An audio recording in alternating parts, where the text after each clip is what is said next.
All right, aloha family.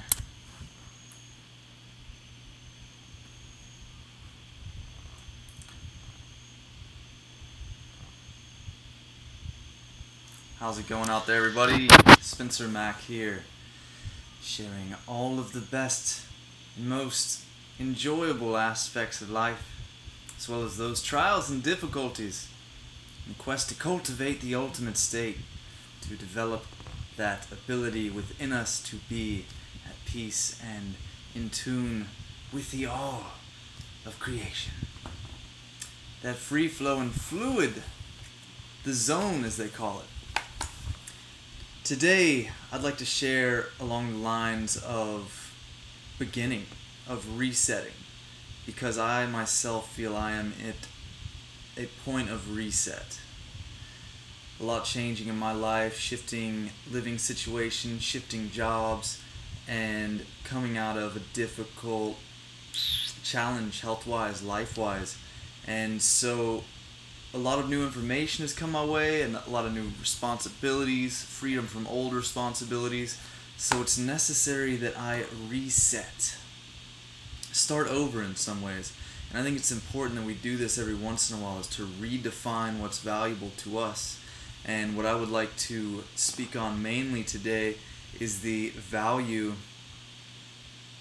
of defining our own personal practice.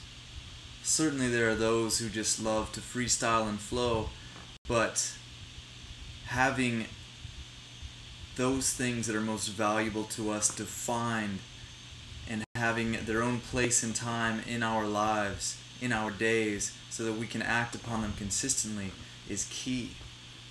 For me, the most simple way I can define those necessary practices are your exercise or your training. You need some way to move your body and open your breath every day. For me, myself, this is extremely necessary. Meditation, which is just the practice of cultivating our ability to focus and concentrate our mind. Because if we can't control this thing, we're not going to be able to adopt any diet or lifestyle practice that we want to.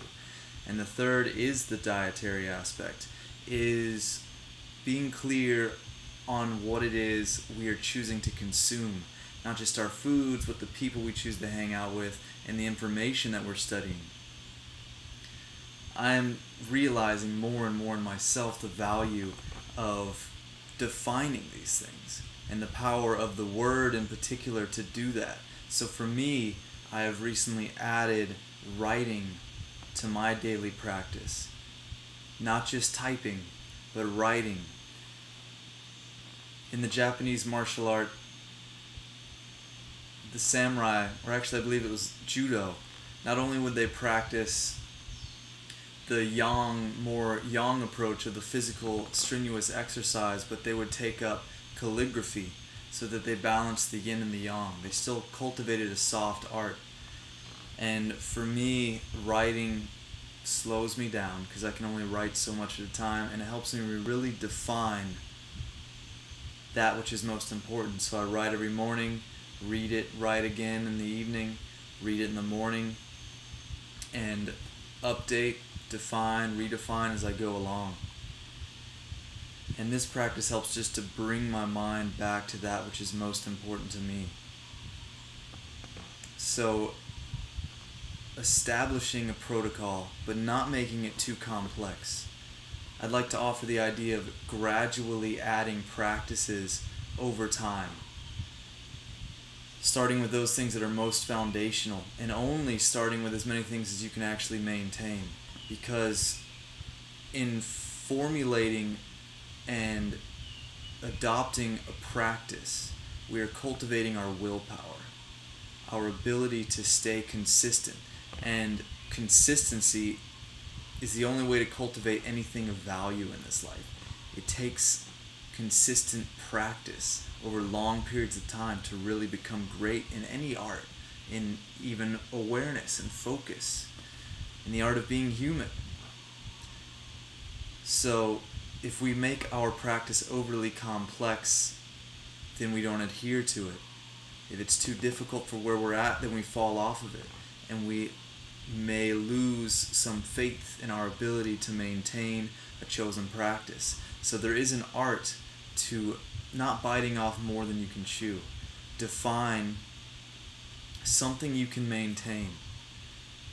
I recommend starting with small minimums. Say in exercise practice, 15 minutes in the morning. That can include breathing and stretching, dynamic tension. In the evening, 15 minutes in the evening, or just one. Whatever you're able to maintain. But that's a small amount of time, and I find if I train for 15 minutes, by the time that time is up, I'm warmed up and I feel good and I'll keep training. Or if I am done, I continue and I just know that I have maintained my practice. I have added yet another day to my consistent practice. It's also very important when it comes to diet. Some people are different than others, right? I'm an individual who, perhaps it was the way I was raised, perhaps it's my character type, but I will eat whatever's on my plate.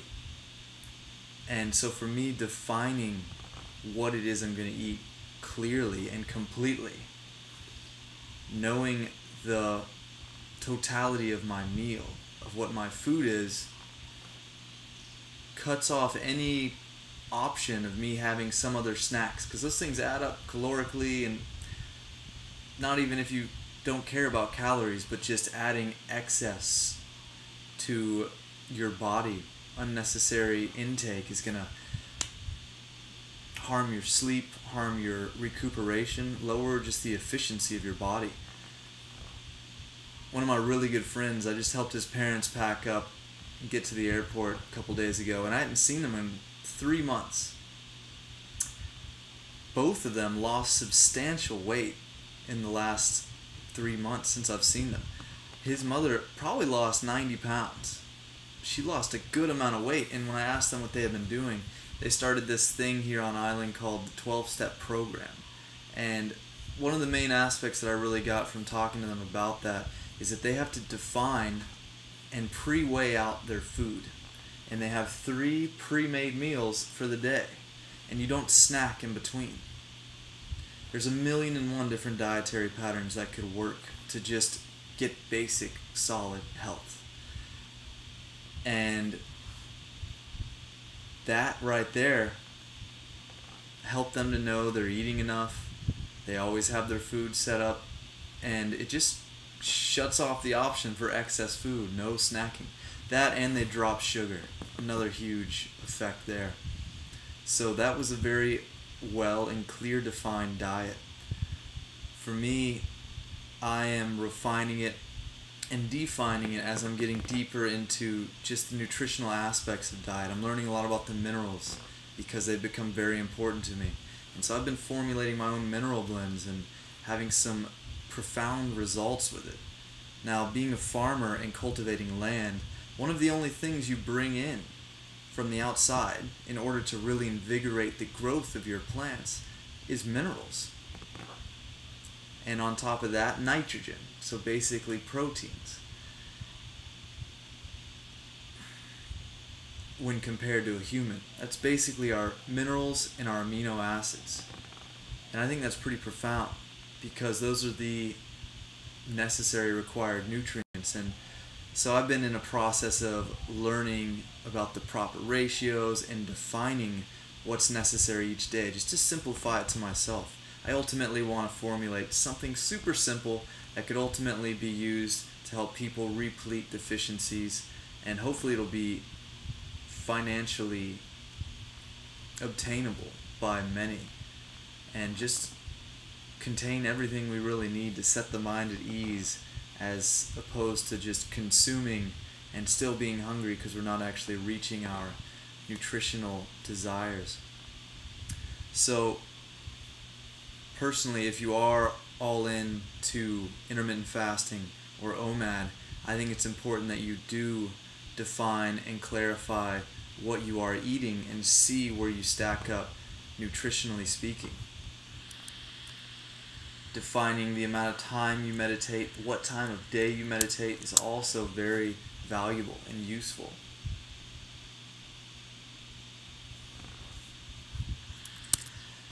So that is the basis of it, my friends, and I want to just start jumping on here more consistently and sharing, and just be available to connect, talk story, and share what it is that I'm going through. And as I'm rewriting my own protocol and redefining it, I'm going to come in and share intermittent pieces of it and go over different aspects of lifestyle and nutrition and things that I find valuable. So I hope this has helped you guys. Hope you're having a great weekend. Take good care, have some fun, and see you soon. Aloha.